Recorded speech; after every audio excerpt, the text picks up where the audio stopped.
Hello friends, welcome back to my channel. आज मैं फिर एक ट्रू स्टोरी लेके आई हूँ और ये कहानी है मेरी मौसी की बेटी का। और वो कोलकाता का गोरिया में रहती थी। एक दिन दीदी ने अपने भाई को कॉल किया और वो कॉल बहुत अचानक से आया। दीदी का आवाज़ सुन के भाई को थोड़ा अजीब लगा और फ़ोन देख के भी। और उसने पूछा, क्या हुआ दीदी, तुमने कॉल किया अचानक से? तो दीदी ने उसका भाई को कहा कि तुम थोड़ा सा आ सकते हो कोलकाता में, क्योंकि मैं बहुत परेशान हूँ। और 7 दिन बाद वो कोलकाता का गोरिया में पहुँच गया। दीदी को देख के वो हैरान हो गया, क्योंकि दीदी का आँख के नीचे बिल्कुल काली पड़ गया था और फेस एकदम सूख गया था। लग रहा था बहुत परेशानी में दीदी थी। दीदी से उसने पूछा, दीदी क्या हुआ है, कुछ तो बोलो। दीदी बहुत घबरा के बोला, एकदम चुप। दीदी के घर पे घुसते ही उसने देखा कि एक देहाती लड़की काम कर रही है और घर का माहौल कुछ भारी सा लग रहा था उसको।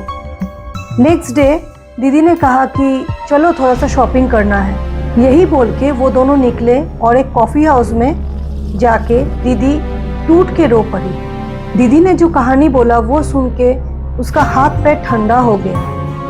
एक्चुअली का कॉम्प्लेक्स में जो केयर टेकर था वो बहुत अच्छा था। दीदी ने उसको कभी कहा था कि मेरे लिए एक मेड लेके आइएगा, क्योंकि केयर टेकर का घर असम में था, वहाँ बहुत ऐसे कर्मचारी मिल जाते हैं।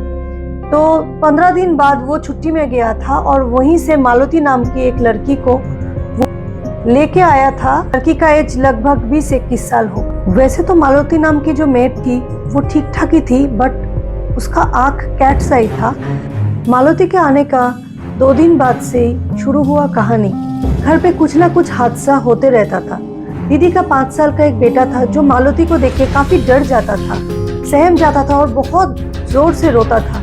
दीदी पहले समझ नहीं पा रही थी कि हो क्या रहा था। कभी कभी देखती थी कि मालती बहुत जल्दी अपना सारा काम निपटा लेती थी। ये सब दीदी को कुछ अजीब लगता था। एक नॉर्मल लेडी इतना जल्दी इतना सारा काम नहीं कर सकती। एक दिन अचानक से घर का सारा खाना खराब हो चुका था, फिर भी दीदी चुप थी। ये सब चलते ही जा रहा था। रविवार का दिन दीदी खाना खा के थोड़ा सा रेस्ट कर रही थी। अचानक से उनका नींद टूटा और वो अपना टेरेस की तरफ गई। शाम हो चुकी थी, मालती कहीं भी नहीं दिख रही थी। तो दीदी बहुत खोजी। उसके बाद दीदी देखा कि टेरेस कर्निश पे बाल सामने की तरफ जाके रेंगते हुए रेलिंग के ऊपर वो घूम रही थी, दौड़ रही थी। देख के दीदी अपना रूम में चली गई, रूम लॉक की और थरथरा के कांप रही थी।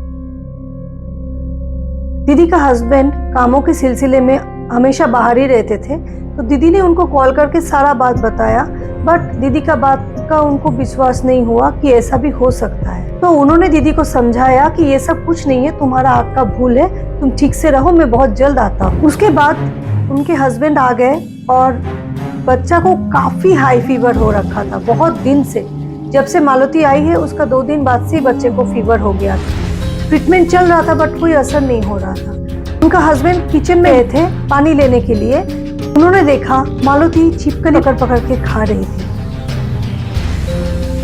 तब उनको समझ में आया कि दीदी ठीक बोल रही थी और कुछ ना कुछ गड़बड़ हो रहा है इस घर में। ये सब कहानी सुन के उसका भाई दंग रह गया और घर पे वही थोड़ा सा ब्रेव था, इसीलिए वो सोचा कि इसका एक हल निकालना ही पड़ेगा।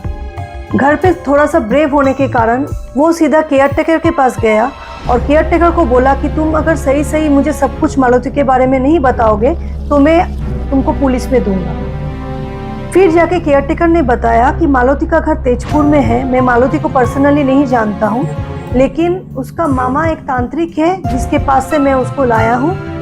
बस इतना ही मेरे पास उसके बारे में इंफॉर्मेशन है। उसके बाद घर लौट के उसने देखा कि मालती उसकी तरफ एक नजर से देख रही है। फिर उस रात को उसने अपना मम्मी पापा को सारा बात बताया और इधर बच्चे का फीवर घट ही नहीं रहा। सबने मिलके एक प्लान किया और नेक्स्ट डे सुबह मम्मी ने कॉल किया और सब कोई एक जगह बैठे हुए थे। मालती भी वहाँ थी।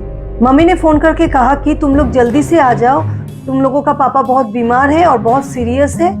नेक्स्ट डे सब कोई तैयार हो गया और केयर टेकर को बुलाया गया और मालती को बोला गया कि तुम अपने घर कुछ दिनों के लिए चले जाओ। सब बात सुन के केयर टेकर भी रेडी हो गए थे जाने के लिए, लेकिन मालती जाना ही नहीं चाह रही थी। वो बोल रही थी, नहीं आप लोग जाइए, मैं यहीं रहूंगी, मैं नहीं जाऊंगी यहाँ से। लेकिन उसके भाई ने बहुत डांट के बोला कि नहीं, तुम घर जाओ, जब हम लोग वापस आएंगे तब तुमको बुला लेंगे। रात में सोने के बाद भाई ने देखा कि अचानक से उसके पैर के सामने मालती आके खड़ी हो गई और एक नज़र से उसको देख रही थी। उसने बोला कौन है, कौन कौन बोलते बोलते अचानक से वो गायब हो गई। नेक्स्ट डे मालती को घर भेज के वो लोग भी निकल पड़े। जब गांव से केयरटेकर लौटा तब उन्होंने बताया कि वो वहां जाके पता लगाया मालती कौन है। तब उसको पता चला कि मालती एक काला जादू टोना करने वाली थी। घर के जितने भी छोटे बच्चे सब हैं, ये उन्हीं सबको लेके ये अपना साधना, जो तंत्र साधना है, वो पूरा करती थी। अभी भी उसका दृष्टि, उसका नजर याद करने से उन लोगों का रूह कांप उठता है। क्या ये उन लोगों का वहम था या सच में वो काला जादू जानती थी? कमेंट करके मुझे जरूर बताइएगा। मैं मिलती हूँ नेक्स्ट वीडियो में।